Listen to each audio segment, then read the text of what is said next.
CMR shopping mall ప్రపంచ స్థాయి shopping అనుభూతి ఇప్పుడు మన పార్వతీపురంలో డిసెంబర్ 5న గొప్ప ప్రారంభం. ఇప్పుడు అఖండ 2లో చాలా మంచి రోల్ చేశారు. ఆయన ఎవరో కాదు, మన మురళీమోహన్ గారు. బాలయ్య బాబు గారికి ఇప్పుడు ప్రెసెంట్ ఉన్న యంగ్ హీరోస్ కన్నా ఎక్కువ ఫాలోయింగ్ ఉంది. వరుస హిట్స్ కొడుతున్నాడు కదా. అఖండ సినిమా అదర్ దాన్ బాలకృష్ణ ఎవరు చేయరు. ఎవరు రీమేక్ కూడా చేయరు.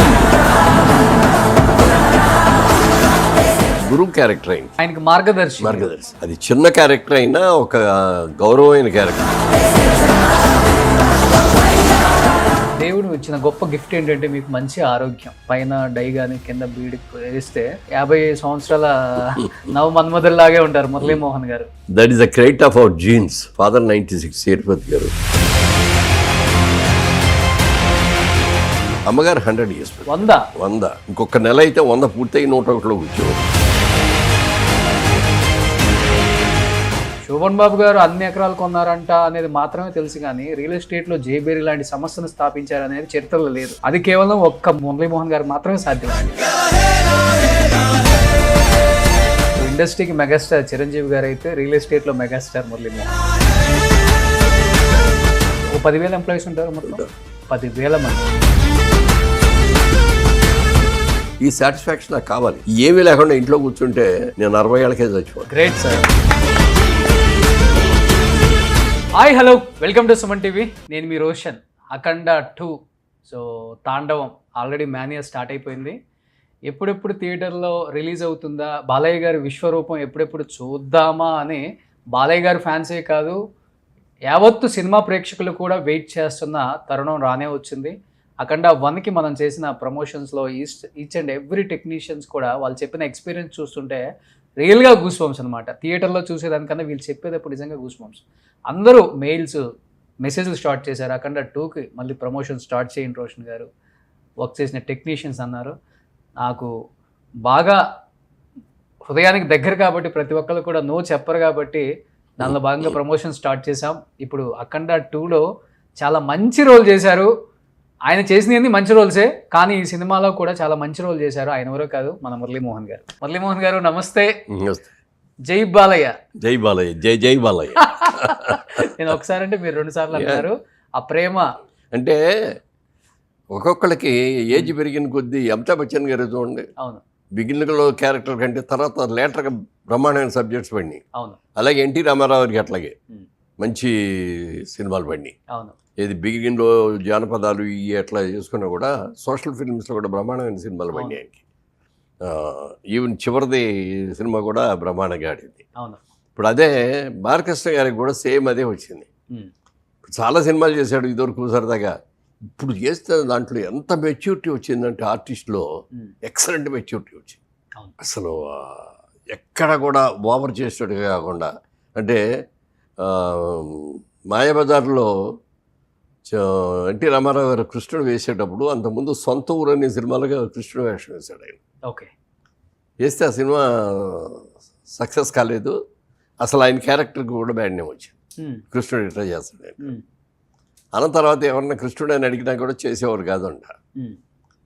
ఈ మాయాబజార్ సినిమా వచ్చినప్పుడు నాగిరెడ్డి చక్రపాణి గారు వెళ్ళి ఈ సినిమాలో కృష్ణుడు వేయాలి బాబు నువ్వు వేయాలన్నారు. వద్దండి, అది కృష్ణుడు వేస్తే సక్సెస్ కాలేదు, నాకు వద్దు, చేయనండి అన్నాడు. అలా కాదు, నా మాట విను, నువ్వు చేసిన విధానం కరెక్ట్ కాదు, నెంబర్ 1. ఓకే. నువ్వు చేసిన గెటప్ కరెక్ట్ కాదు, అన్నీ నేను చూసుకుంటాను దగ్గర ఉండి, నాది బాధ్యత అని ఒప్పించి చేసాడు. ఎంత అసలు ఎక్కువ కృష్ణుడిగా ఎంతవరకు ఉండాలో అంతవరకే ఉండి చేసేవాడుగా ఎంత బాగా చేశారు. అది చేసిన తర్వాత ఏం చేశారు, కృష్ణుడు బొమ్మల ఆ రోజులు వాళ్ళకి విజయ చిత్ర అని ఒక మ్యాగజైన్ వచ్చేది, మీకు గుర్తుందో లేదు, కలర్ ఫోటో వేసేవారు. సెంటర్ స్ప్రెడ్లో ఎన్టీ రామారావుది కృష్ణుడిగా గెటప్ వేశారు. అది ఆ రోజుల్లో మేము ఆ ఫోటోల్ని చక్కగా పెన్ను ఊడదీసి ఫ్రేమ్ కట్టించుకొని దేవుడి గదిలో పెట్టుకున్నాం.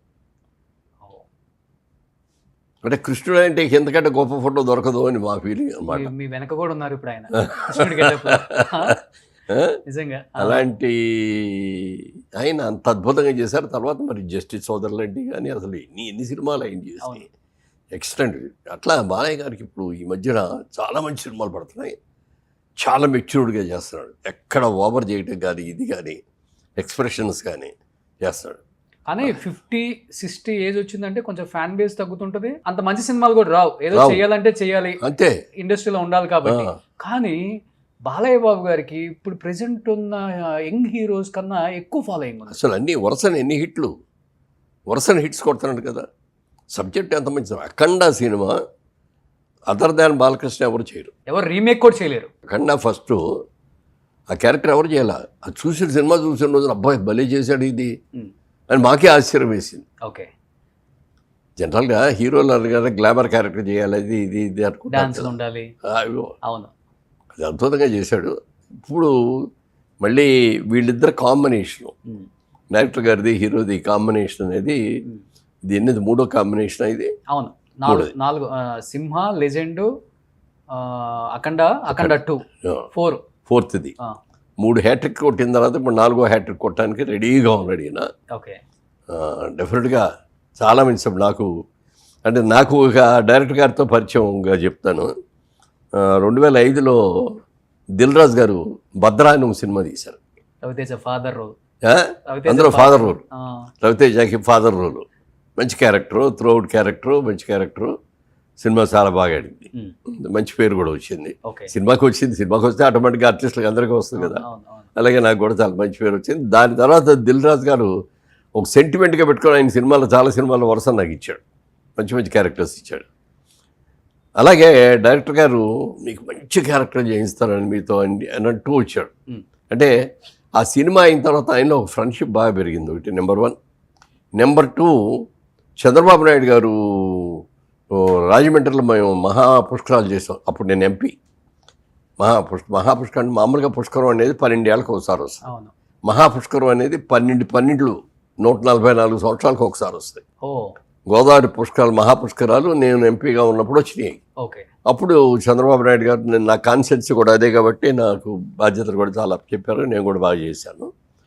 ఆ టైంలో రోజున పిలిచి ఆయన అన్నారు, మన సినిమా వాళ్ళ నుంచి ఎవరైనా వాళ్ళ సరైన వాళ్ళు చూడండి, ఈ డెకరేషన్స్ అవన్నీ మా ఊళ్ళు రొటీన్గా చేసేవాళ్ళు చేస్తారు, ఈ సినిమా వాళ్ళు బాగా చేస్తారు అని అంటే అప్పుడు డైరెక్టర్ గారిని పిలిచారు.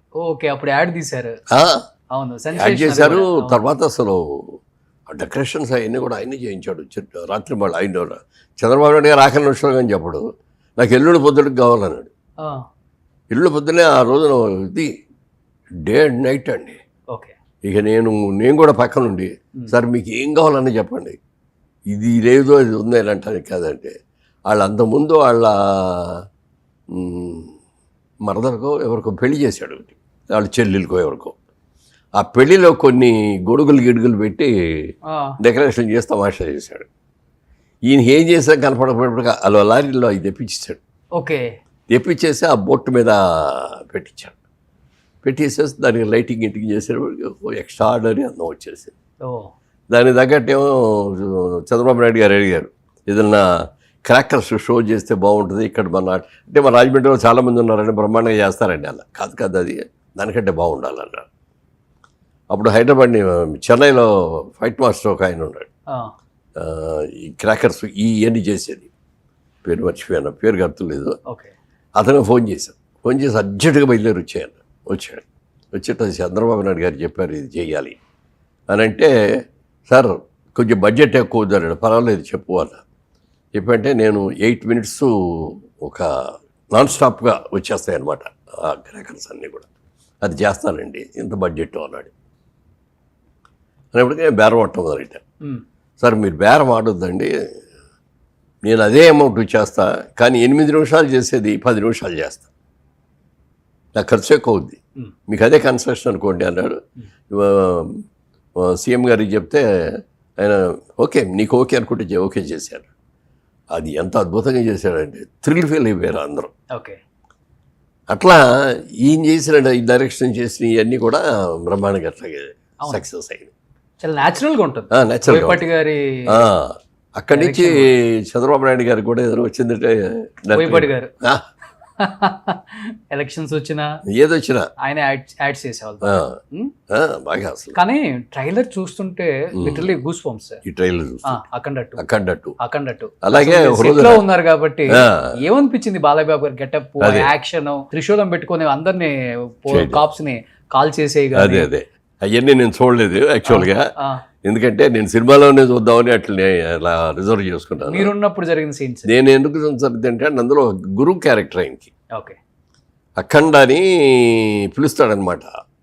అఖండ రా, నువ్వు లాస్ట్ టైం వెళ్ళావు, చేసి వచ్చావు, ఉమ్, కానీ పరిస్థితులు చాలా మారిపోయినాయి, మళ్ళీ నువ్వు వెళ్ళాల్సిన అవసరం వచ్చింది. ఉమ్, ఇదొకటిలాగా ఆషామాషిగా వెళ్తే కుదరదు, చాలా జాగ్రత్తగా ఉండాలి, దాన్ని చాలా నిష్టగా చేయాలి. ఇది ఓకే. నువ్వు చేసే దాంట్లో ఏ చిన్న పొరపాటు వచ్చినా నీ ప్రాణానికి ఓకే. అని చెప్పి దానికి ఎలా చేయాలనేది ఇవన్నీ చేయించి ఆ పూజలు అయిన మొదలు పెట్టిస్తాడు అనమాట. ఓకే. అవన్నీ చేసుకొని వెళ్ళి అప్పుడు వెళ్తాడు. ఓకే. ఆయనకి మార్గదర్శి. ఒక గురువు. ఓకే. అది బిగినింగ్లో వచ్చేస్తుంది. అది ఓకే. అది చిన్న క్యారెక్టర్ అయినా ఒక గౌరవమైన క్యారెక్టర్. ఉమ్, అలాగే ఆ క్యారెక్టర్కి ఎవరిని పెడదాం అనేది ఆలోచన వచ్చింది ఉమ్, డైరెక్టర్ గారికి. వస్తే హిందీలో ఎవరో ఒక యాక్టర్ పేరు చెప్పారు, మలయాళం నుంచేమో జేసుదాస్ గారు అనుకున్నారు. జేసుదాస్ గారిని కూడా అనుకున్నారు క్యారెక్టర్కి. అనుకొని మూడోది నన్ను అనుకున్నారు. ఓకే. ఈ హిందీలో బొమ్మ హీరోని గారిని అనుకున్నారని నేను విన్నాను. అదే నాకు కరెక్ట్గా పేరు గుర్తులేదు. తర్వాత బాలబాబు గారి దగ్గరికి వెళ్ళి, ఉమ్, ఏమండి ఈ క్యారెక్టర్ ఒకటి ఉందండి, చిన్న క్యారెక్టర్ కానీ ముఖ్యమైన క్యారెక్టరు, ఇట్లా వీళ్ళైతే బాగుంటుందని 1, 2, 3 అని చెప్పి థర్డ్ నా పేరు చెప్పాడు. ఉమ్, చెప్పగానే ఆయన అన్నాడు, ఎందుకండి అవి ఆయన బోళ్ళ పేరు ఇది ఉంది కదా, మనాళ్ళు కదా, మనాళ్ళు ఉండగా అక్కడ నుంచో బొంబాయి నుంచో లేకపోతే కేరళ నుంచో దేవస్థానం వస్తుంది, మురళీమోహన్ గారు తగ్గించాడు. ఓకే. ఆయనకి ఎందుకు అనిపించింది అసలు? ఎందుకు అనిపించదు, అంత ఇమీడియట్గా అన్నాడు అనమాట. మీ గెటప్ కూడా మారిపోయింది. మారిపోయింది. అసలు ఆ క్యారెక్టర్ వేయటం ఫస్ట్ టైం. అంతేనా? ఓకే. కానీ అఖండాకి మీరు కూడా పెద్ద ఫ్యాన్. అవును. సినిమాకి యా, యా. ఆ సనాతన ధర్మాన్ని అవును. అదంతా కాపాడటంలో ఆయన చేసిన ఆ యాక్టింగ్ అదంతా వేరే లెవెల్. అఖండ 2లో మీరే ఒక పార్ట్ అయినప్పుడు నిజంగా బాలయ్య బాబు నా గెటప్లో చూసినప్పుడు ఆయన విశ్వరూపం ఎలా ఉండేది అసలుకి సెట్లో? ఎక్సలెంట్ అసలు, మార్వలెస్ అనమాట. ఆ. అంటే అసలు డైరెక్టర్ గారు నాకు మేకప్ టెస్ట్ అని పిలిచారు. మేకప్ టెస్ట్కి వెళ్ళినప్పుడు వెళ్ళగానే నేను అక్కడ ఏదో బిజీలో ఉన్నాడు, ఒక 10 నిమిషాల్లో వస్తానండి అని చెప్పేసి వచ్చేసాను. వచ్చి కూర్చొని సబ్జెక్ట్ అవుట్లైన్ చెప్పారు నాకు. ఈ సనాతన ధర్మాలు వీటి మీద అన్నిటి మీద కూడా తీసుకొని మన సిస్టమ్స్ అన్నీ కూడా ఎలా దెబ్బతిండిపోతున్నాయి, వీటిని పరిరక్షించుకోవాల్సిన బాధ్యత మనకి మీద ఎంత ఉంది అనే దాని మీద సబ్జెక్ట్ తీసుకొని చెప్తుంటే నేను థ్రిల్ ఫీల్ అయ్యాను. ఉట్టి సబ్జెక్ట్ ఆయన కథగా చెప్తుంటే నాకు వెంట్రుకలన్నీ కూడా అలా నిలబడి. ఓకే. అని అందులో బిగినింగ్ క్యారెక్టర్ అండి బాలయ్య బాబు గారికి, అఖండాకి గురువు గారి క్యారెక్టర్ ఇది. చిన్నదే అయినా బాగుంటుందండి, అందుకని పిలిచాను మేము. తప్పకుండా రండి అన్నాను. గెటప్ దగ్గర కూడా ఎట్లా కావాలి ఇది అని చెప్పి పలానా అన్నాడు. మేకప్ వాళ్ళకి చెప్పాము, 2 రోజుల్లో రెడీ చేశారు. తీసుకుని వెళ్ళి గెటప్ వేసి ఏమన్నా మార్పులు ఉంటే చెప్పండి అన్నాడు. చిన్న చిన్న మార్పులు చెప్పారు. నాకు ఫస్ట్ టైం అనమాట అట్లా పెద్ద పెద్ద జుట్టు గిట్టు ఇవన్నీ వేసుకోవాలి, ఇంతకుముందు ఎప్పుడు చేయలేదు అట్లాంటి క్యారెక్టర్ చేసి గెటప్ వేసుకొని వెళ్ళాను. సెట్లోకి వెళ్ళాను, బాలయ్య బాబు అప్పుడే వస్తున్నాడు. చూడగానే లేచి నిలబడి బాబు గుడ్ మార్నింగ్ ఇవ్వన్నా. అట్లా కింద నుంచి పోయి చూసి చాలా బాగుంది మురళీమోహన్ గారు గెటప్, దాచేయండి మంచి వేషం. ఓకే. సూపర్. సార్ చిన్నదే, మీకు 2 సీన్లు ఒక సీనే చేసింది, 2 రోజులు చేశాను కానీ అది 5 నిమిషాలు కూడా ఉండదు. ఓకే. కానీ బట్ ఇంపార్టెంట్. అవును. కానీ బాలయ్య బాబు గారితో కాంబినేషన్ మంచిది పడలేదు కదా మీకు ఎప్పుడు కూడా? ఫస్ట్ పడిందే, అసలు మా అనుబంధం పడిందే అక్కడ. అన్నదమ్ముల అనుబంధం అనే సినిమా యాదంకి బరాత్ తెలుగులో తీసింది. ఎన్టీ రామారావు గారు అన్నయ్య, రెండో బ్రదర్ నేను, మూడో బ్రదర్ బాలకృష్ణ గారు. బాలకృష్ణ గారు అందులో గిటార్ ప్లేయర్. ఎన్టీ రామారావు ఒకటే అన్నాడు, ఏమయ్యా ఈ సినిమాలో నువ్వే హీరో అయ్యా, నీకు హీరోయిన్ ఉంది, డ్యూయెట్లు ఉన్నాయి, నాకు అసలు హీరోయినే లేదు, డ్యూయెట్లు లేవు.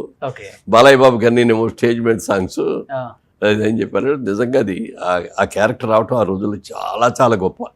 ఈ పక్కనే ఉంది ఏఎంబి. మీకు కరోనా టైంలో అఖండ రిలీజ్ అయింది. మల్టీప్లెక్స్లో ఫస్ట్ టైం విజిల్స్ వేసి కేకలు పెట్టుకుంటా పేపర్లో చించి ఎగరేసి డాన్సులు వేసి సినిమా చూసిన సినిమా ఉందంటే అఖండ. అది మీరు అంతే అనుకుంటున్నారు. మేము అమెరికాలో చూసాం. అమెరికాలో చూస్తే అసలు అసలు జనం థియేటర్ ఫుల్గా ఎప్పుడు కనపడరు. ఆయన అఖండ సినిమాకి విపరీతంగా క్రౌడ్స్ రావడమే కాకుండా మీరు చెప్పినట్టు కాగితాలు చింపిట్లు ఎగరేయటం, నోట్లు ఎగరేయటం, డాలర్లు ఎగరేయటం, నేను చేయలేదు కానీ ఆయన చూసాను నాకే ఆశ్చర్యం వచ్చింది. విజిల్స్ వేసేయటం కానీ ఇప్పుడు అన్ని చోట్ల పెరిగింది. ఇప్పుడు బాగా చాలా మంది ఇప్పుడు ఏదన్నా వస్తే జై బాలయ్య అనేసి ఒక ఊతపదం లాగా అయిపోయింది అది పబ్బుల్లో రెస్టారెంట్లలో అన్నిట్లో. ఒక సాంగ్ ఉండాల్సిందే ఆ, పక్క. ఈ అన్స్టాపబుల్ తర్వాత క్రేజ్ కూడా బాగా పెరిగింది బాగా సార్. పెరిగి. ఎక్స్ట్రాడినరీగా. అంటే బాలయ్య బాబు గారిని మీరు ఎన్టీఆర్ గారితో ఉన్నప్పటి నుంచి ట్రావెల్ చేస్తున్నారు. ఇప్పుడు ఆయనకు కోపం ఎక్కువ, కొడతారు, ఇలాంటివన్నీ ఎక్కువ బయట మాట్లాడుతుంటారు. ఆర్టిస్టులు కూడా ఫస్ట్ టైం ఆయనతో వర్క్ చేసే వాళ్ళు ఆయన దగ్గరికి వెళ్ళడానికి భయపడతారు. అమ్మో ఎలా రిసీవ్ చేసుకుంటారో తెలియదు వద్దని. మీరు ఆయన్ని చిన్నప్పటి నుంచి చూశారు కాబట్టి ఈ స్థాయికి రావటం అనేది ఎన్టీ రామారావు గారి కొడుకు ఒక్కటే కాదు, ఆయన శ్రమ ఎక్కువ ఉంది అక్కడ. ఎంత శ్రమ. ఎలా ఉంటారు బై నేచర్, ఆయన అన్ని విధాలుగా నేచర్ని కూడా బాగా లవ్ చేస్తుంటారు. ఎక్కువ స్పిరిచువల్, దేవుడు పూజలు, ఎవరన్నా మంచి పూజలు అయితే మంచి చెడు పూజలు అయితే మాత్రం చెప్పడానికి వెళ్ళేదండి. ఉమ్. తెల్లవారుజామున లేస్తారు. ఉమ్. మేము ఈ సినిమా చేసాం, జయసింహ చేసాం. బాబు, నేను, బ్రహ్మానందం గారు, మా అందరికీ ఒక చోట ఇచ్చారు, కాటేజ్ చేశారు. ఎక్కడ ఈ ఊరంటే అది కుంభకోణం. ఉమ్. కుంభకోణంలో షూటింగ్ అనమాట. 20 రోజులు మాకు అక్కడ కాటేజీలు ఇచ్చారు. మా కాటేజీ పక్కన బాబు గారి కాటేజీ, ఎదురుగొండ బ్రహ్మానంద గారి కాటేజీ, మధ్యలో స్విమ్మింగ్ పూల్. ఆయన తెల్లవారుదామని లేచి వాకింగ్ చేసి తర్వాత పూజ చేసుకొని వెళ్ళాలి అనుకునేటప్పటికి ఆయన అప్పుడు అన్నీ పూర్తి చేసుకొని తిరిగి వస్తూ ఉంటాడు. ఓకే. బాబు ఎన్నింటికి లేచారండి? 3 లేచారు, 3:30 లేచారు, 4 లేచారు, ఇట్లా చెప్తారే తప్ప 5 తర్వాత లేచాననే మాట ఒక్కసారి కూడా విన్నా. ఓకే. అంతసేపు జిమ్లో ఇది చేసి స్నానం చేసి పూజ ఒక రోజు 1.5-2 గంటలు కూడా పడుతుంది. వాళ్ళ తిథులను బట్టి రాహుకాలం ఎన్నింటికి వస్తుంది అని చూసి, రాహుకాలం వచ్చింది వాళ్ళ 7 to 8:30 రాహుకాలం ఉందని అన్నారు అనుకోండి, ఎర్లీగా వెళ్ళిపోతాడు. వాడు 6 to ఎర్లీ మార్నింగ్ 6 నుంచే ఉంది, 6 to 7:30 అంటే అక్కడ ఫస్ట్ షాట్ మీదే అండి అంటే వెళ్ళటం మామూలే. ఈయన షాట్ 9కి వస్తుందండి అని చెప్పినా కూడా బిఫోర్ రాహుకాలానికి ముందు వెళ్ళిపోవాలని చెప్పి అదే తెల్లవారుదాం లేసి రెడీ వెళ్ళిపోతాడు. అక్కడ ఎవరూ ఉండరు, యూనిట్ వాళ్ళు. ఈయన తీసుకెళ్ళిన ఇదే క్యారవాన్ ఉంటుంది కదా, ఆ క్యారవాన్లో కూర్చొని ఓకే ఆ టైం ప్రకారం వెళ్తాడు. వెళ్తాం మాత్రం పెద్దవాళ్ళన్న గౌరవం ఎక్కువ. చాలా చాలా గౌరవం అండి. ఎంత మర్యాద ఇస్తారు చెప్పడానికి. మీరు అన్నట్టు ఈ మ్యాన్ ఆఫ్ మూడ్స్, అది తప్పుగా అనుకోవద్దు కానీ మ్యాన్ ఆఫ్ మూడ్స్. అంతే. చాలా స్వతంత్రంగా ఉంటారు. ఎప్పుడన్నా నా మూడ్ బాగున్నప్పుడు చాలా చిరాకు పడతాడు. ఒకటి మాలాంటి వాళ్ళ దగ్గర పడరు కానీ ఈ పక్కన పనిచేసే వాళ్ళ దగ్గర కానీ ఇంకొకటి కానీ ఆర్టిస్టులు షూటింగ్ దగ్గరకు వచ్చి షార్ట్ వచ్చేటప్పటికి మళ్ళీ ఓకే. ఆ షార్ట్లో ఏదైనా బిగ్ బాగోలు ఏదైనా వచ్చేసరికి వాళ్ళ మీద కేకలైట్ ఇట్లాంటివి ఉంటాయి. ఎందుకంటే ఓ సీన్ చేసేటప్పుడు సీన్ మూడ్లోకి వెళ్ళిన తర్వాత ఎవరిని వచ్చి డిస్టర్బ్ చేయడానికి నిజంగా కోపం వస్తుంది, మాకు కూడా వస్తుంది. కానీ వాళ్ళు చేయాలి. మనం ఆ మూడ్లో పడి చేస్తే విగ్ సరిగ్గా లేదనుకోండి, చూసినప్పుడు ఏమయ్యా నువ్వేం చేసావయ్యా, విగ్ అట్లా ఉంటే నువ్వు ఎందుకు చూసుకోలేదని మేకప్ అని తిడతాం మనం. అంతే తప్ప ఇంకా వేరే మూడ్స్ కాదు. ఇప్పుడు బ్లాక్ అండ్ వైట్ చూశారు, కలర్ చూశారు. నాకు తెలిసి అన్ని రకాల సినిమా చూసిన నటులలో ఇప్పుడు ఈ భూమి మీద ఉన్న వాళ్ళు చాలా తక్కువ మంది ఉన్నారు. కానీ దేవుడు ఇచ్చిన గొప్ప గిఫ్ట్ ఏంటంటే మీకు మంచి ఆరోగ్యం, అన్నీ చూడగలుగుతున్నారు. అవును. అసలుకి కొంచెం పైన డై కానీ కింద బీడి వేస్తే 50 సంవత్సరాల నవ మన్మధుల్లాగే ఉంటారు మురళీమోహన్ గారు. అసలు అది అంటే చెప్పాలని కాదు, నిజంగా అది. ఎందుకంటే మీకు ముడతలు రాలేదు అంటే that is the credit of our jeans. అవును. మై పేరెంట్స్ నాకు ఇచ్చిన జీన్స్. అవును. ఫాదర్ 96 సేతుపతి గారు, నాన్నగారు 95 years కదా, అసలు నడుస్తూనే ఉన్నాడు. ఆఖరికి ఆ లాస్ట్లో హాస్పిటల్కి వెళ్ళేటప్పటికి కూడా ముందు రోజు కూడా నడిచారు. రోజు మార్నింగ్ లేవగానే నడుస్తారు. ఆయన ఏజ్ వచ్చేసింది, తోలుతున్నారు అని చెప్పి అమెరికా నుంచి ఒక చైర్ లాంటిది, వీల్ చైర్ లాంటిది ఒకటి తెప్పించాం. 4 చక్రాలు ఉంటాయి, అది పుచ్చుకొని నడుచుకుంటూ వెళ్ళిపోతారు అనమాట. మధ్యలో ఎప్పుడు ఆయాసం వచ్చినా లేకపోతే ఆగాలన్నా కూర్చోవాలన్నా దాంట్లోకి వెళ్ళి కూర్చోవచ్చు. ఓ వాటర్ బాటిల్, న్యూస్ పేపరు, కావాల్సి అన్నీ ఉంటాయి దాంట్లో. సూపర్. అలా పెట్టి నడిచికుండా వెళ్ళిపోయేవారు. అమ్మగారు 100 years, 100. ఇంకొక నెల అయితే 100 పూర్తయి 101లోకి వచ్చేవారు. కానీ సార్ ఒకటి మాత్రం మీ దగ్గర నుంచి నేను నేర్చుకుంది, నా లైఫ్లో కూడా ఉపయోగపడింది అంటే commitment, dedication, punctuality, time to time. ఎందుకంటే మీరు ఒక హీరోగా ఉన్నప్పుడు ఎప్పుడు నేను హీరో అని ఫీల్ అవ్వలేదు.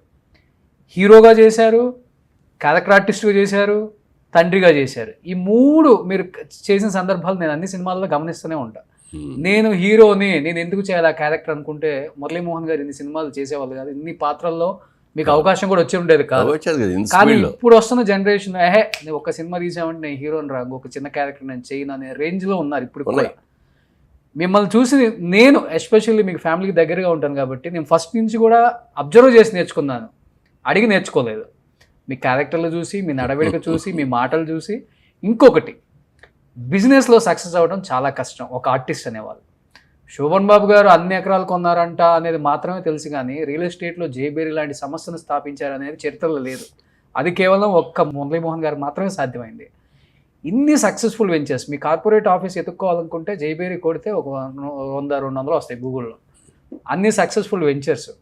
ఇప్పుడు నేను వచ్చినప్పుడు కూడా మీకు మీ ఆఫీస్లో ఇవ్వాల్సిన మీ స్టాఫ్ శాలరీస్ కూడా పక్కన ఒక పేపర్ పెట్టుకొని కరెక్ట్గా ఉందా లేదా, ₹1 ఎక్కువైనా ₹1 తక్కువైనా బాగోదని అన్ని టిక్కులు కొట్టుకుంటున్నారు. ఇది చూసి ఇంకా సర్ప్రైజ్ అయ్యాను నేను. ఇది కూడా నేను నేర్చుకోవాలి. ఇప్పుడు ఏంటంటే సార్, 1 కోటి 2 కోట్లు టర్న్ ఓవర్ రాగానే నా అకౌంటెంట్ చూసుకుంటారులే, నా హెచ్ఆర్ చూసుకుంటుందిలే, నా కింద పిఏ మాట్లాడతారులే అనే స్థాయికి వచ్చేసారు ఇప్పుడు. అందుకే బిజినెస్లో ఫెయిల్ అవుతున్నారు. ఇవన్నీ చాలా కష్టం చూసుకోవడం. ఇన్ని వేల కోట్లకి అధిపతి అయినా, జేబేరీ సంస్థలకు అధిపతి అయినా ఇది ఇంకా మీ దగ్గర నుంచి పోలేదు అంటే ఏంటి సార్ అంత కమిట్మెంట్ ఏంటి అసలు? అంటే ఏది చేసినా మన కమిట్మెంట్ లేకుండా చేయకూడదండి. నెంబర్ 1, నాకు చిన్నప్పటి నుంచి బిజినెస్ మ్యాన్ అవ్వాలనేది కోరిక. ఓకే. అసలు సినిమా యాక్టర్ అవ్వాలని కానీ అవుతానని కానీ అసలు ఆలోచన కూడా లేదు. సరే, మా ఫాదర్ కూడా బిజినెస్ మ్యానే. ఆయన ఫారెస్ట్ కాంట్రాక్ట్స్ అవి చేసేవారు, టెంపర్ ఇది అని చేయడం. నాకు హై స్కూల్లో చదువుకునే రోజుల్లో నుంచే సమ్మర్ హాలిడేస్ రాగానే వెళ్ళిపోయేవాడు అక్కడికి. ఆయన ఆదిలాబాద్ డిస్ట్రిక్ట్లో చేసేవారు. ఓకే. కాంట్రాక్ట్స్ అయిన వెళ్ళి ఆయనతో పాటు ఆ ఫారెస్ట్లోకి వెళ్ళిపోవటం, ఇవన్నీ కటింగ్ చేయించడం, ఇవన్నీ చేసేవాడిని. తర్వాతకు వచ్చేటప్పటికి ఇంట్లో ఆడపిల్లల పెళ్ళిళ్ళు అయిపోయిన తర్వాత బిజినెస్ చేయడానికి ఏమో డబ్బులు లేవు. నాకేమో చదువు వంట పట్ల చదువు మీద ఎప్పుడు జాస్ ఉండేది కాదు. ఏం చదువుకున్నారు అంటే ఇంటర్మీడియట్ ఫెయిల్ అయ్యాను, 2 సార్లు ఫెయిల్ అయ్యాను. ఓకే. అప్పుడు ఈ ఇంటర్మీడియట్ కాదు, పాత ఇంటర్మీడియట్. ఆ ఇంటర్మీడియట్ ఫెయిల్ అయ్యాను. ఫెయిల్ అయిన తర్వాత మనకి ఇది అంటే చదివేవాడిని, బాగా చదివేవాడిని, కష్టపడి చేసేవాడిని, అన్నీ చేసేవాడిని. కానీ అక్కడికి ఎందుకో ఎగ్జామినేషన్కి వెళ్ళిపోయిన తర్వాత ఏదో అసలు మైండ్ బ్లాంక్ అయిపోయినట్టు, బాగా తెలిసింది రాయలేకపోయేవాడిని. ఓకే. ఎందుకులే మన ఆలోచనలు ఏటో వేరుగా వెళ్తున్నాయని చెప్పి వద్దులే అనుకొని బిజినెస్ చేద్దామంటేనేమో డబ్బులు లేవు, ఉద్యోగం చేద్దామంటే డిగ్రీ లేదు. ఆ టైంలో చిన్నాన్నగారే ఒక ఆయన పిలిచి, ఏలూరులో అయింది చాలా పెద్ద బిజినెస్, ఈ కిసాన్ ఇంజనీరింగ్ కంపెనీ అని, oil engines, electric Motors, tractors, చాలా పెద్ద బిజినెస్ ఆయన. ఆయన పిలిచి, ఇట్లా విజయవాడలో బ్రాంచ్ పెడదాం అనుకుంటున్నాను, నువ్వు వర్క్ చేస్తావా అన్నారు. చేస్తానండి అన్న. నెలకు ₹100 జీతం ఇస్తాను, లాభాల్లో 15 పైసలు వాటా ఇస్తాను. తప్పకుండా చేస్తానండి అన్న. ఇంకా రెండో మాటలేదు, ఎందుకంటే నాకు అంతకంటే గచ్చేద్దం కూడా ఇవ్వలేదు. చేసి దాంట్లో స్టార్ట్ చేసి కానీ మొట్టమొదట నేను ఆయన దగ్గర నేర్చుకునే కానీ నేను నేర్చుకున్న ప్రిన్సిపల్ కానీ టైం అనేది ఒక్క నిమిషం కూడా లేట్ చేయకూడదు. వాళ్ళు 8ంటికి షాప్ ఓపెనింగ్ అంటే 8ంటికి ఖచ్చితంగా ఉండాలి. ఓకే. లేట్ అయ్యి వాళ్ళ దారిలో ఏదో ట్రాఫిక్ వచ్చింది, ఇది వచ్చింది, అయిపోయాను అనే మాట అసలు రాకూడదు. అలా టైం ప్రకారం రావటం. తర్వాత ఇంకొకటి బాగా ఇదేంటంటే, మాకు ఆ రోజుల్లో కిర్లోస్కర్ ఆయిల్ ఇంజన్స్ అని మాకు చాలా ఫేమస్ అయ్యి, మాకు 5 కోటా అనమాట, నెలకి 5 ఇచ్చారండి. ఎంతో డిమాండ్ ఉన్నాయి, మాకు 20 కావాలంటే ఇవ్వరు, అంత డిమాండ్ అనమాట దానికి. 5 ఇచ్చారు. 5తో బ్రాంచ్ ఓపెన్ చేసాం, కానీ సేల్స్ లేదు. ఎందుకు లేదు అంటే, మాకు ఎక్కడో షోరూమ్ కూడా దొరక్క, ఎక్కడో సందులో, ఒక మెయిన్ రోడ్ కాకుండా సందులో తీసుకున్నాం. ఓకే. అది అక్కడ ఉందని ఎవరికి తెలియదు, ఏమీ తెలియదు, ఎవడో రావట్లేదు. రోజు పొద్దున్నే 8ంటికల్లా కూర్చునేవాళ్ళం, రాత్రి 8 దాకా అక్కడ ఉండేవాళ్ళం. జనరల్గా అక్కడ ఏంటంటే మనకి సాటర్డే అదే సండే హాలిడే కదా, అందుకని సాటర్డేకి ఎప్పుడు కూడా సెకండ్ షోకి వెళ్తూ ఉండేవాడు. ఆ రోజు కూడా సెకండ్ షోకి వెళ్దామని అనుకొని, టైం అయిపోతుంది, కొత్త సినిమా ఇది, టికెట్లు అందామేమో అనేది ఒకటి మనసులో ఉంది. వెళ్ళిపోదామా, ఒక అరగంట ముందు వెళ్ళిపోదాంలే అని అనుకొని బయలుదేరబోయాను. మళ్ళీ నాకు గుర్తొచ్చింది, మనం టైం మెయింటైన్ చేయాలి, పర్వాలేదు సినిమా దొరకపోయిన పర్లేదు ఇంకో రోజు చూస్తాం అని చెప్పి కూర్చోనండి. అప్పుడు 7:30 అయింది. ఇంకో అరగంటే కదా, అరగంట కూర్చుందాం అన్నట్లు కూర్చున్నాం. ఆ టైంలో వరంగల్ దగ్గర నుంచి రైతులు వచ్చారు. రైతులు వచ్చి మాకు కిర్లోస్కర్ ఇంజిన్లు కావాలండి అన్నారు. ఉన్నాయండి నా దగ్గర అన్న. మాకు 8 కావాలండి అన్నాడు. 8 లేవండి, 5 ఉన్నాయి నా దగ్గర, ఫస్ట్ వీక్లో వస్తే మిగిలిన 3 ఇస్తానండి, ఇవ్వండి అన్నారు. అంతే. ఆ నెల రోజుల కోట అరగంటలో అయిపోయింది. అంతే. చూడండి, ఆ రోజున కనుక నేను సినిమాకి వెళ్ళిపోదామని, ఎవడు పొద్దు నుంచి కూర్చున్న 4 రోజులు కూర్చున్నా ఎవడు రావట్లేదని చెప్పి బద్దకిచ్చి వెళ్ళిపోతే అది ఓపెనింగ్ వచ్చేది కదా నాకు. అది ఎప్పుడైతే వచ్చిందో నాలో హుషారు పెరిగిపోయింది. ఇంకా దాంతోపాటు ఇంకా అదర్ ప్రోడక్ట్స్ అవన్నీ కూడా తీసుకుని ఓకే, అట్లా బాగా బ్రహ్మాండంగా చేశాను బిజినెస్. ఓకే. సో ఆ టైం అనేది మిమ్మల్ని నిలబెట్టింది. టైం అనే దానికి ఇప్పటికీ కూడా వాల్యూ ఇస్తారు. ఇక్కడ ఏదైనా బ్యాంక్ ఇంటర్వ్యూ ఇచ్చారు ఒకటి, 10:30కి రండి అన్నారు అనుకోండి, 10:15కే వెళ్ళిపోతాం మేము అక్కడికి. వెళ్ళిపోయి బయట కారులో కూర్చుంటాం. 10:10:30 అవ్వగానే టక్వట్ లోపలికి వెళ్ళిపోతాం. నాకు ఈ అలవాటు వచ్చింది సార్, కారు కూర్చునేది. ఎందుకంటే లేకపోతే ట్రాఫిక్ ఎక్కడ జామ్ అవుతుందో తెలియదు. ట్రాఫిక్ జామ్ అయిందండి సారీ అండి, ట్రాఫిక్ జామ్ అవుద్దని ఆ మాత్రం తెలియదని, ముందు బయలుదేరాలని తెలియదు అని కూడా అనేవాడిని నేను. అట్లా టైం ఇది నేర్చుకున్నాం. తర్వాత రెండోది, customer is our God, customer is our pay master, customer is always right. ఈ 3 ఆ రోజు నుంచి ఈ రోజు వరకు కూడా పాటిస్తున్నాయి. అందుకనే జైబేరి నిలబడింది, మురళీమోహన్ గారు నిలబడ్డారు. సో ఇండస్ట్రీకి మెగాస్టార్ చిరంజీవి గారు అయితే రియల్ ఎస్టేట్ లో మెగాస్టార్ మురళీమోహన్ గారు. Great sir. సో తర్వాత ఇందాక మీరు సోమన్ బాబు గారిని మెన్షన్ చేశారు కదా. అవును. యాక్చువల్గా ఆయన నన్ను అడిగారు ఒక రోజున, మురళీమోహన్ గారు సినిమాలో సంపాదిస్తారు కదా బాగానే, ఎక్కడ ఇన్వెస్ట్ చేస్తారు మీ డబ్బులు అన్నారు. అంటే నేను బిజినెస్ మ్యాన్ అండి, నాకు బిజినెస్ మీద ఇంట్రెస్ట్ అని, ఇట్లా నాకు నచ్చిన సినిమాలు ఉంటే జిల్లాలు కొనుక్కుంటున్నానండి. అలాగే జైబేరి సంస్థ పెట్టి సినిమాలు తీస్తే, ఆ సినిమా అప్పుడు నా సినిమా అయ్యేది, 3 మిత్రులు అనే సినిమాలో షూటింగ్ అప్పుడు అడిగాడు ఇది. ఓకే. అడిగి ఇట్లా తీస్తానంటే, నువ్వు సినిమాలు బాగా తీస్తున్నావు, మీ జైబేరి సంస్థ బాగుంది, నచ్చిన సినిమాలు కొనుక్కుంటున్నావు, అది కూడా బాగుంది, ఇంకా ఏం చేస్తున్నావు అన్నాడు. అంటే డిస్ట్రిబ్యూటర్ కంపెనీ విజయవాడలో ఒకటిను హైదరాబాద్లో ఒకటి 2 డిస్ట్రిబ్యూటర్ కంపెనీలు షేర్ హోల్డర్గా చేరానండి. వెళ్తూ ఉంటావా అక్కడికి అన్నాడు. అసలు మనకే కుదురుదండి వెళ్ళనంటాడు. ఇది మాత్రం నువ్వు తప్పు చేస్తున్నావు అన్నాడు. అదేంటి సార్ అన్న, వాళ్ళు ఎవరో కష్టపడి సంపాదించిన నీకు లాభాలు మంచి పెడతారండి, నువ్వేటన్నా మేము అన్నాడు. కాదండి, వాళ్ళు అలాంటి వాళ్ళు కదండి, చాలా మంచి వాళ్ళు అన్నాను. సరే నాకు తోచింది చెప్పాను అన్నాడు. ఒక నెల తిరగగానే ఒక కంపెనీ మూతపడిపోయింది. ఒక 6 నెలలు అయిన తర్వాత రెండో కంపెనీ మూతపడిపోయింది. ఓకే. రెండో కంపెనీ మూతపడిపోతే మొదటి కంపెనీదేమో డబ్బు వరకే పోయింది. రెండో కంపెనీ మూతపడిపోయినప్పుడు దాని మీద ఉన్న అప్పులన్నీ నా మీద పడి, అయ్యయ్యో, మిగిలిన పార్ట్నర్స్ ఎవరు లేరు, ఎవరు కాళ్ళే తప్పుకున్నారు, నేను ఒక్కడే ఇరుక్కుపోయాను. అవన్నీ నేను తీర్చాల్సి వచ్చింది. సో వేరే వాడు కష్టపడి మనకు సంపాదించి ఇస్తాను అంటే ఇన్వెస్ట్ చేయకూడదు, అంతేనా? అంతే, సింపుల్. నువ్వు ఉండి వెళ్ళి చూసుకోగలిగితే, రోజు పైన అప్పుడప్పుడన్నా వెళ్ళి చూసుకుంటావు, ఏం జరుగుతుంది, ఎలా జరుగుతుంది అనేది చూసుకోవాలి. సక్రమంగా జరుగుతున్న లేదు చూసుకోగలిగితేనే చెయ్యాలి అనేది ఆయన చెప్పింది. సో తర్వాత భూముల మీద ఇన్వెస్ట్ చేయమని అప్పుడు చెప్పాను అనమాట. ఏమంటే మీరు అన్నట్టే జరిగింది సార్, మరి నాకంటే మీరు సీనియర్ హీరో, నాకంటే పెద్ద హీరో, మీరు నాకంటే ఎక్కువ రెమ్యూనరేషన్ తీసుకుంటారు, మీరేం చేస్తారు సార్ మీ డబ్బులు అన్న. అంటే అప్పుడు చెప్పాడు అనమాట, ఈ ప్రపంచంలో ఈ భూమి మీద 3 వంతులు సముద్రం ఉంది, ఒక్కొంతే నేల ఉంది. ఈ ఒక్కొంత నేలలో మంచు పర్వతాలు ఉన్నాయి, అక్కడికి వెళ్ళి బతకలేము, చలికి తట్టుకోలేవు. లేకపోతే ఎడారులు ఉన్నాయి, అక్కడ నీళ్లు దొరకవు, అక్కడ ఉండలేవు. ఇక నివేశ స్థలం అనేది లిమిటెడ్, వెరీ లిమిటెడ్. ఇక జనాభా పెరుగుదల చూసుకుంటే వరల్డ్ వైడ్గా అన్ని చోట్ల విపరీతంగా పెరిగిపోతున్నారు.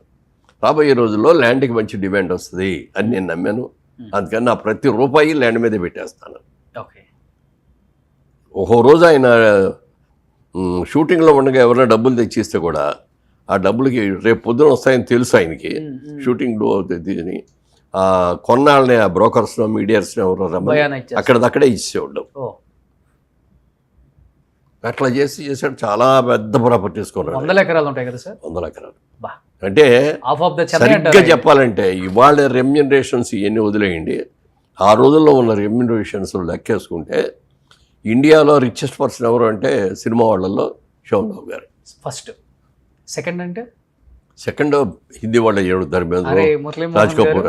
కాదు అసలు అది మీరు కూడా అన్ని ల్యాండ్స్ తీసుకున్నారు కదా సార్. లేదు, ఆయనకి నాకు తేడా ఏంటంటే ఆయన డబ్బులు బాగా వచ్చాయి కాబట్టి కొన్ని సెట పడేసి ఉంచాడు. ఓ మీరు డెవలప్మెంట్ ఎక్కువ. మన దగ్గర డబ్బులు లేవు ఎక్కువ, అందుకని ఉన్న డబ్బులతో ఏదో ఒకటి ఇన్వెస్ట్ చేయడం, లేకపోతే అప్పులు తీసుకొచ్చి దాన్ని కలపడం, అది అయిన తర్వాత అది అమ్మేసేసి ఇంకోటి దాంట్లోకి వెళ్ళటం, అట్లా వెళ్ళాం. ఓకే. ఇప్పుడు నేను అమ్మకుండా ఉన్నడితే ఇవాళ 800,000 కోట్లు ఉండేది. 1,000 కోట్లు. కానీ చాలా సుఖమైన జీవితం మీ పరంగా. శ్రవణ్ బాబు గారు అప్పుడప్పుడు నేను చెప్తా ఉండేవాడి, ఇది నా మీటింగ్స్లో ఎక్కడ మాట్లాడినా, ఇంటర్వ్యూస్లో మాట్లాడినా ఇట్లా చెప్పేవాడిని. ఆయన చూసి మురళీమోహన్ గారు గాలి లేదు, మురళీమోహన్ ఏంటయ్యా నా గురించి అన్నీ చెప్తావు నువ్వు. నేను నిజమే చెప్తానండి, మీకు ఏం అబద్ధం చెప్పట్లేదు కదా. నేను మీ గురించి గొప్పగా చెప్తే మీరు నాకు ఏమైనా కాల్ షీట్లు ఇస్తారా? మీరు యాక్ట్ చేయటం మానేశారు, మీ కాల్ షీట్లు ఎవరు అని చెప్పి నేను చేశాను. కానీ నేను నీలాగా బిల్డింగ్లు కట్టడం ఇవన్నీ చేయటం నేను చేయలేదు, కొన్ని సట పడేసి ఉంచాను అన్నాడు. కానీ ఈరోజు జైబేరి అంటే ఒక సంస్థ కాదు, ఒక వ్యవస్థ. ఎంతమంది ఉంటారు సార్ ఎంప్లాయీస్? అంటే రియల్ ఎస్టేట్లో లేబర్ ఎక్కువ ఉంటారు, ఓవరాల్గా ఇంజనీర్స్ వీళ్ళు అందరూ చాలా మంది ఉంటారు అనుకోండి. ఇది కాకుండా ఆటోమొబైల్లో ఎక్కువ ఉంటారు, మారుతి డిస్ట్రిబ్యూటర్స్ కదా మేము, అట్లా షోరూమ్స్లో 10,000 ఎంప్లాయీస్ ఉంటారు మొత్తం. 10,000 మంది ప్రత్యక్షంగా పరోక్షంగా వాళ్ళ కుటుంబాలు. దాదాపు ఒక 50,000 మందిని ఈరోజు జైవేరి సంస్థ ద్వారా. ఎవరో అడిగారు ఒక రోజున, ఏమయ్యా నీకు సంపాదించింది చాలదా, ఎందుకు ఎంత కష్టపడతావు, ఎంత చేస్తావు అన్నాడు. ఇవాళ నాకు లాభాలు వస్తున్నాయి, నేను చూడలేదండి, నాకు రావాల్సినవి వచ్చినాయి, నా బాధ్యతలు తీరిపోయినాయి, ఇంకా ఎందుకు చేస్తున్నాను అంటే ఎంతమందికి ఎంప్లాయ్మెంట్ ఇచ్చాను, వీళ్ళందరికీ ఎంప్లాయ్మెంట్ ఇవ్వాలి కదా. సాటిస్ఫాక్షన్, ఎంత సాటిస్ఫాక్షను. ఇంతమంది ఇన్ని కుటుంబాలు నా మీద బతుకుతున్నాయి. ఎక్కడ చేస్తారంటే మురళీమోహన్ గారు జైబేరిలో చేస్తూ ఉంటారు, వాళ్ళ కోసం చేస్తాను నేను ఇది. అలాగే నా సంపాదన నుంచి కూడా నేను కొంత పిల్లల్ని పేద పిల్లల్ని అడాప్ట్ చేసుకొని చదివించుకుంటున్నాను. ఈ సాటిస్ఫాక్షన్ నాకు కావాలి. ఏమీ లేకుండా ఇంట్లో కూర్చుంటే నేను 60 ఏళ్ళకే చచ్చిపోతాను. Great sir, super. ఇది ఫాలో అవ్వాలి. మనం ఎంత యాక్టివ్గా ఉంటే అంత బాగుంటుంది. ఇవాళ యాక్చువల్గా నన్ను మా వాళ్ళందరూ కూడా చాలా కష్టపడ్డారు, వద్దులేండి అని చెప్పి పక్కన కూర్చోబెట్టినా కూడా రోజు వస్తాను నేను ఆఫీస్కి, వస్తాను, ఒక 2 అవర్స్ అంతా కూర్చుంటాను. ఇట్లాంటి మీలాంటి ఫ్రెండ్స్ వస్తే ఇంటర్వ్యూలు ఇవ్వటం, లేకపోతే ఎవరినైనా సలహాలు అడుగుతా అంటే వాళ్ళకి దానికి రావటం, ఏదో అవును అప్పుడే మన ఏదో ఒకటి యాక్టివిటీ ఉండాలి. టైం ప్రకారం వస్తుంది. అది కూడా ఒకటే డ్రైవర్ని మెయింటైన్ చేస్తున్నారు. డ్రైవర్ దాదాపుగా అంటే నా పర్సనల్ డ్రైవర్ ఇప్పుడు 25 సంవత్సరాల నుంచి అదే డ్రైవర్. మీ హడావుడు ఉండదు సార్, మీరు ఎక్కడికి వచ్చినా కానీ సింపుల్గా ఒక్కళ్ళే వచ్చేస్తారు. 86 సంవత్సరాలు అయినా కానీ ఎవరు సపోర్ట్ అక్కర్లేదు. 10 మెట్లైనా ఎక్కేస్తారు, 10 మెట్లైనా దిగేస్తారు, హ్యాపీగా మీరే పెట్టుకొని తింటారు, 10 మందికి వడ్డిస్తారు, ఆనందాన్ని పంచుతారు, అందరికీ టాటా బాయ్ చెప్తారు, కారు ఎక్కేస్తారు. ఇక్కడ ఉన్న వాళ్ళందరూ ఆలోచిస్తుంటారు, ఎవరు ఆయన మురళీమోహన్ గారైనా లేకపోతే ఇంకెవరన్నా వచ్చారా, డూప్లికేట్ మనిషి ఏమన్నా, డూప్ మనిషి అనుకుంటారు. అంటే వ్యక్తిగతంగా నేను అక్కడ ఉంటాను కాబట్టి అందరూ మాట్లాడుకుంటుంటే మీరు వెళ్ళిన తర్వాత నేను చాలా విన్నా, ఏంటంటే ఇక్కడ జైవేరి, ఎక్కడ మురళీమోహన్ గారు, ఏంటి ఎంత సింప్లిసిటీ, అదే ఆయన బతికిస్తుంది, అదే ఆయన సక్సెస్ మంత్ర. వాళ్ళ నేను గర్వంగా ఫీల్ అయ్యే దాంట్లో ఇంకొక విషయం ఏంటంటే, నా జీవితంలో ఇప్పటికీ నేను బిజినెస్ మొదలుపెట్టిన కాడి నుంచి లెక్కేసుకుంటే 70 ఏళ్ళు, సుమారుగా 65 ఏళ్ళు ఇది విజయవాడ బిజినెస్ స్టార్ట్ చేసి కల్చర్స్. ఆ రోజు నుంచి ఈ రోజు వరకు బిజినెస్ లైన్లో కానీ, సినిమా లైన్లో కానీ, ఎక్కడ బ్లాక్ మార్కెట్ రాజకీయాల్లో కానీ బ్లాక్ స్పాట్ అనేది కూడా లేదు. క్లీన్ వైట్ పేపర్ నా లైఫ్. సూపర్ సార్, ఇలానే ఉండాలి, ఇంకా మంచి మంచి సినిమాలు చేయాలి, మా అందరికి వినోదాన్ని పంచాలి. ఒకప్పుడు మురళీమోహన్ గారు అంటే మంచి లవర్ బాయ్, అన్న, తమ్ముడు, పెదనాన్న, నాన్న అయిపోయింది. ఇలాంటి సనాతన ధర్మానికి సంబంధించిన సినిమాలు చేసేటప్పుడు మీలాంటి గొప్ప గొప్ప నటులు దాంట్లో యాక్ట్ చేస్తే నిజంగా దానికి ఒక అర్థం ఉంటుంది, పరమార్థం ఉంటుంది. సో అందుకనే అఖండ 2లో వాళ్ళు క్యాస్ట్ చేయలేదు, ఆ సనాతన ధర్మం, ఆ దేవుడు మిమ్మల్ని క్యాస్ట్ చేయించారు. ఆ సినిమా గురించి ఒక్క చిన్న మాట, సినిమా గురించి కొన్ని సినిమాల్లో పెద్ద క్యారెక్టర్లు చేస్తాం, ఈ చివరి నుంచి ఆ చివరి వరకు ఉంటాం, సినిమా సక్సెస్ అవ్వలేదు, అవును, ఎవడో పట్టించుకోడు. అఖండ 2 లాంటి ఇట్లాంటి సినిమాల్లో నేను యాక్ట్ చేసిన 2 minutes 5 minutes క్యారెక్టర్ అంతే, ఎంత పేరు వస్తుందో చూడండి. డెఫినెట్గా ఇవాళ ఈవినింగే వెళ్తున్నా నేను. So any have Akhanda 2 Balayya Babu fans, Muralimohan గారు ఫ్యాన్స్కి ఏం చెప్పాలనుకుంటున్నారు? అంటే ఫ్యాన్స్ మురళీమోహన్ గారి ఫ్యాన్స్ ఎవరు లేరు. అయ్యా లేరా? ఎంతమంది ఆడవాళ్ళు మీ ఫ్యాన్స్ సార్? అది సరే అనుకోండి, అది బయటపడరు. బాలయ్య గారి ఫ్యాన్స్ అందరూ కూడా చాలా రిచ్గా ఫీల్ అవుతారండి. చాలా అద్భుతంగా మా హీరో అని చెప్పి గుండెలు మీద చేసుకొని బ్రహ్మాండంగా చేశాడు మా హీరోకి ఎవరు సాటిరారు అన్న లెవెల్లో ఇదవుతారు. అలాంటి సినిమాలు రావాల్సిన అవసరం ఉంది. కూడా యంగర్ జనరేషన్కి మన సనాతన ధర్మాలన్నీ కూడా చెప్పాలి. లేకపోతే అసలు ఎక్కడికి వెళ్ళిపోతున్నాం మనం.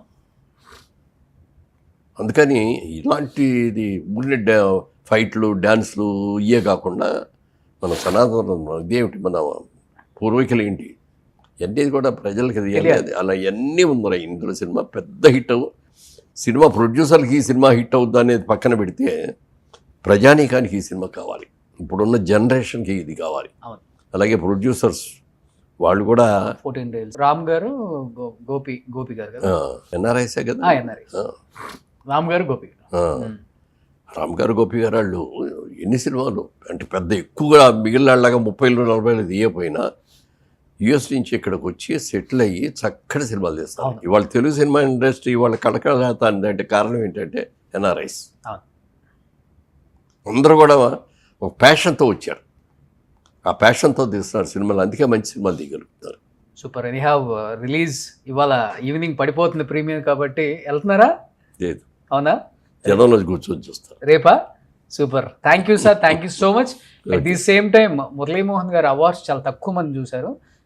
నిడివి తక్కువైనా కానీ అవార్డ్స్ చాలా వరకు ఆయన సాధించిన అచీవ్మెంట్స్ ఇక్కడే ఉన్నాయి కాబట్టి దీన్ని సపరేట్గా ఒక వీడియోలో మీ అందరికీ చూసేలాగా ఒక చిన్న వీడియో కూడా రిలీజ్ చేస్తాం మళ్ళీ. Sir me with your permission me awards గురించి మీరు ఒకసారి చెప్తే ప్లీజ్. సుమన్ టీవీలో మీ పర్సనల్ అండ్ బిజినెస్ ప్రమోషన్స్ కోసం కింది నెంబర్కి కాంటాక్ట్ చేయండి.